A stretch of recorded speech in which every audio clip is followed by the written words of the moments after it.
have something to tell you. If you don't know whether to support the regime in Iran or the people, perhaps it's sufficient to know that this in Iran, this can get you killed. The simple action has cost so many in Iran their lives, their eyes, their daughters. So for you to sit in your comfort in the West and to take your freedom for granted and to judge them and help their oppressor is outrageous, to say the least. And I'm not judging you, I'm including myself. How many of us speak every day about the agony the women in Afghanistan go through? But now, the Iranian people are building momentum. So either you help them or you zip it and stay out of it. Thank you. Guys, I don't think that some of you understand what is actually going on in Iran right now, because I see some comments on my videos repeating that the revolution going on in Iran is being staged by Israel, that it is being staged by America. It is so disappointing to see that some of you lovely people actually believe this rhetoric, okay? And I'm not saying that any of these countries might not have something to gain if they decide to maliciously invade Iran, okay? But is that what is actually unfolding in Iran currently? A US or Israeli plot to take over that country? Absolutely not. But I'm going to speak more on that misguided narrative in a separate video. Maybe it is going to be in the next video I make after this particular video. You see, you need to understand that everything real, actual Islam touches dies, okay? The number one problem that led Iran to where it is today is nothing but Islam. Some of you are not aware that Persia, which is the country that everybody today calls Iran, was never a Muslim country. Persia was a majority Zoroastrian country, okay? A pro-Western secular country that was ruled by the Shah monarchy, also known as the Pahlavi dynasty, up until the country was gradually invaded by Islamists who overthrew the monarchy and established an Islamic republic in 1979. I remember studying about this in government class back in high school when we learned about the Islamic Revolution. I mean, the Islamic coup d'etat in 1979 that happened in Iran. Now, the Islamic dictators who hijacked Iran was none other than the Ayatollahs, led by Ayatollah Ruhollah Khomeini.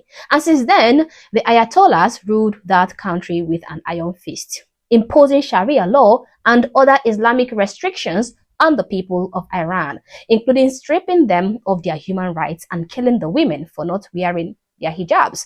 So the people you see in Iran today have had their culture, their tradition, their religion stolen, and a foreign concept, a foreign ideology imposed on them, not to talk about the oppression and the economic destabilization that was imposed upon them.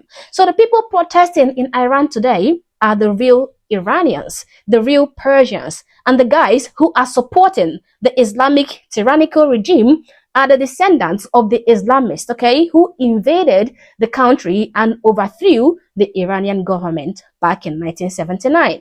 You can clearly see the difference. The people protesting have no hijabs on. They wear normal clothing, regular clothing like Iranians used to wear back in the days, whereas those supporting the Ayatollahs are covered in burqas and hijabs, okay? They are the descendants of the Muslims who overthrew the Iranian monarchy. So for a few days now, Ayatollah Khomeini, the so-called supreme leader of Iran, the Islamic tyrant ruling Iran, have totally disconnected over 92 million Iranian inhabitants from the entire world, okay? Unplugging their internet, disconnecting phone lines, international flights cancelled. This shows you that these people have something to hide. If they actually are doing nothing wrong, why do they have to cut off the entire inhabitant of a country from the entire world? Why? They plunged Iran into an internet blackout because they are trying to hide their evil massacres. Now, according to reports that we are getting from some wonderful people who are trying so hard to penetrate the internet blockage, it is estimated that the number of protesters that have been slaughtered in cold blood by their so-called Islamic regime just for protesting is estimated to be over 14,000 people. That is so massive, guys.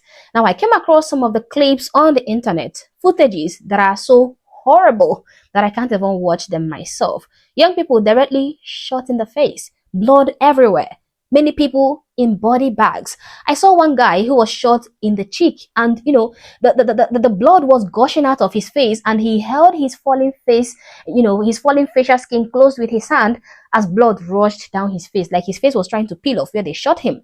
It was despicable, guys. We are getting a lot of tidbits of fresh news out of Iran, and I'm going to be walking you through all of these footages, okay? We're going to be taking a look at this together.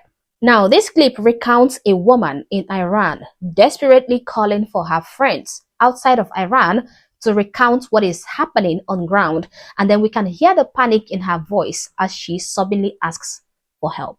Please take a listen. تماسی الان دریافت کردم از یکی از دوستام در ایران و خواهش می‌کنم، میدونم سخته برای هممون الان، ولی گوش بدین و فکر کنم باید هر جور شده اینو انتشار بدیم، یا اینو یا هر پیامی از ایران میاد یه کاری بکنیم. اصلا پیام بدی بگید بده چرا مذاکره بکنه، قرارداد برنده هر کاری میکنه بکنه. تو رو خدا چجوری الان به ما زنگ زدی؟ آزاد شد، یه 10 دقیقه پیش آزاد شد، میتونیم اون برو زنگ بزنیم. ببین وضعیت چطوره؟ تو حالت خودت خوبی؟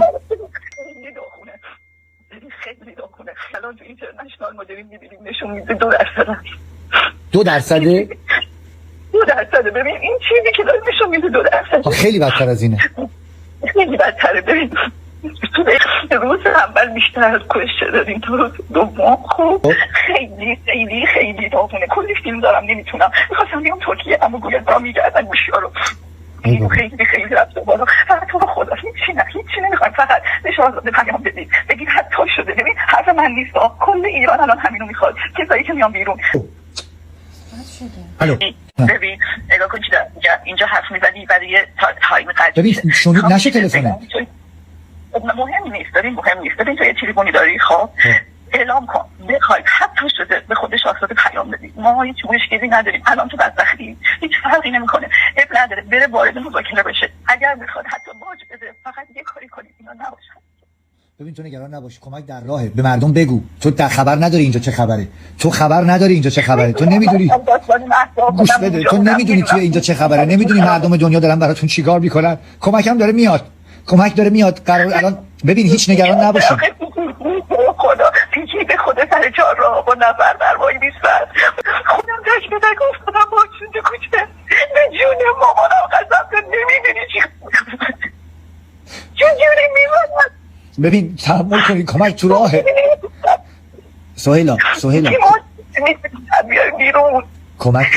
کمک در راهه. هیچ نگرانی که نمیدونم. الان غافلگیر شدم یا با این تماست. خب ببین من با این تماست غافلگیر شدم، ولی کمک در راهه. همه ایرانی‌ها اینجا بسیج شدن، مردم دنیا بسیج شدن، همه دارن تلاش میکنن، اتفاقات خوبی داره میفته. این دفعه نشه به خدا میشین کاری شما دیگه نمیتونیم. Mind you, their internet is still disabled. We don't have the full picture of what is going on there right now, but believe me, it is more gory, more horrible than anything we can even imagine outside of here. The next clip shows the massive crowd of people who still came out to protest for their rights despite their government doubling down on attacking them and shooting them to death.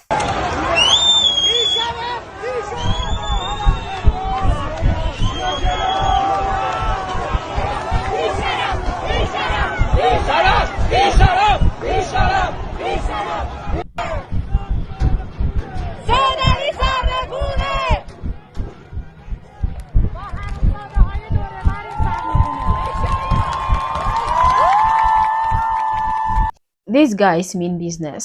They are heroes at this point. They don't care about their lives anymore. They have nothing more to fear. This is what freedom looks like. This is revolution right here. This is not just a protest. Now, let us listen to the rightful leader of Iran, Reza Pahlavi, who has been in exile for almost 47 years. Now, this man is the next in line in the Pahlavi monarchy to govern the people of Iran. Take a listen. The level of massacre has been unbelievable, unfortunately. The regime is with no pity using military machinery, AK-47s to shoot to death protesters. Morgues are overfilled.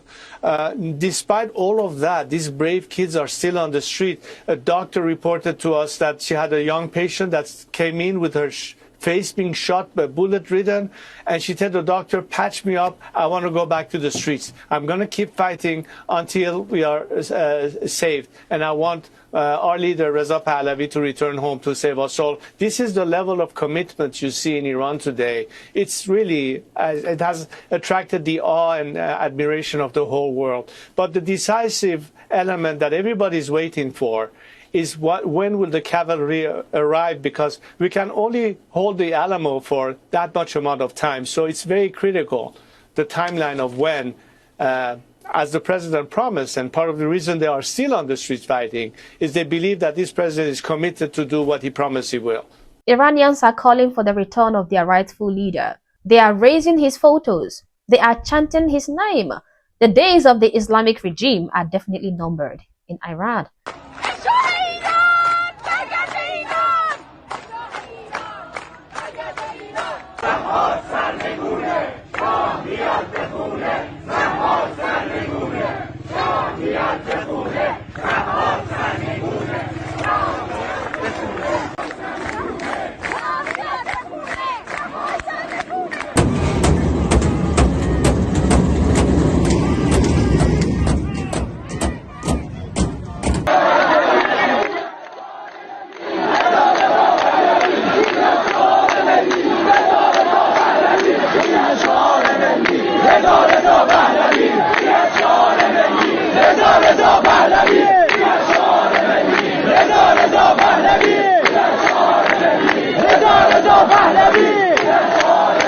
I want to show you all something that's going to help you understand the gravity of the moment that we're in right now. Do you know that this is not the first time that protests this large to this extent have erupted in Iran? Do you know this is not the first time that the Iranian people have come this close to freeing themselves? In 2009, there were protests that looked exactly like this, called the Green Movement. In that moment, President Obama had an opportunity to intervene. He didn't.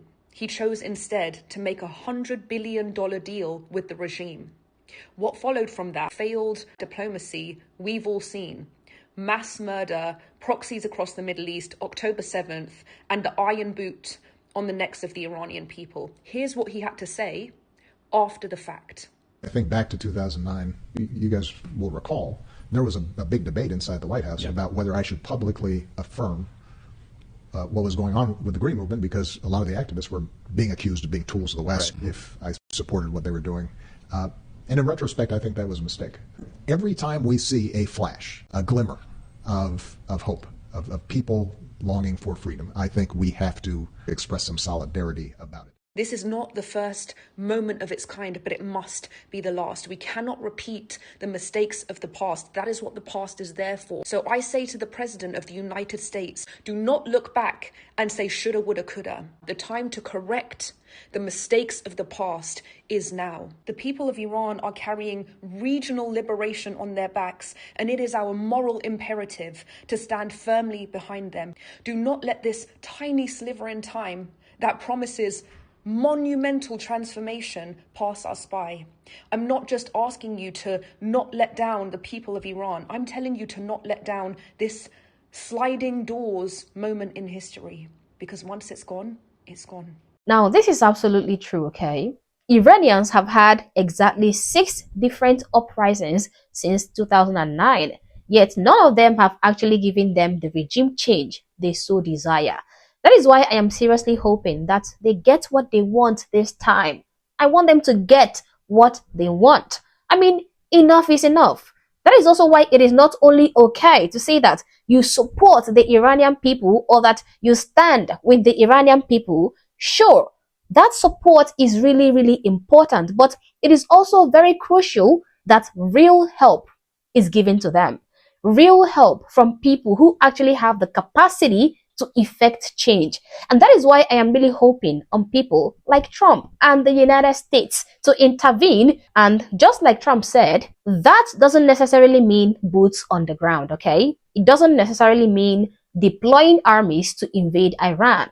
It means rendering support and help through other ways, other smart ways in order to suppress this current tyrannical regime in Iran. I was happy when I saw Trump post this on Truth Social. He said, effective immediately. Any country doing business with the Islamic Republic of Iran will pay a tariff of 25% on any and all businesses being done with the United States of America. This order is final and conclusive. This is the kind of help that might actually weaken the Islamic-led regime in Iran. It is not nearly enough, yes, but it is something. Anyway, I am still keeping my fingers crossed for more meaningful help from Donald Trump. But in the meantime, I pray that God protect the Iranian people. As always, guys, these are my thoughts and my opinions. Please feel free to share yours in the comment section below, but do so respectfully. Also, if you're not yet subscribed to this channel, honestly, I don't know what you're waiting for. Subscribe to the channel. Like and share this video to keep people informed, and consider joining my membership or supporting the channel in any way that you can. Thank you for watching this video, and I hope to catch you on the next one. For now, peace.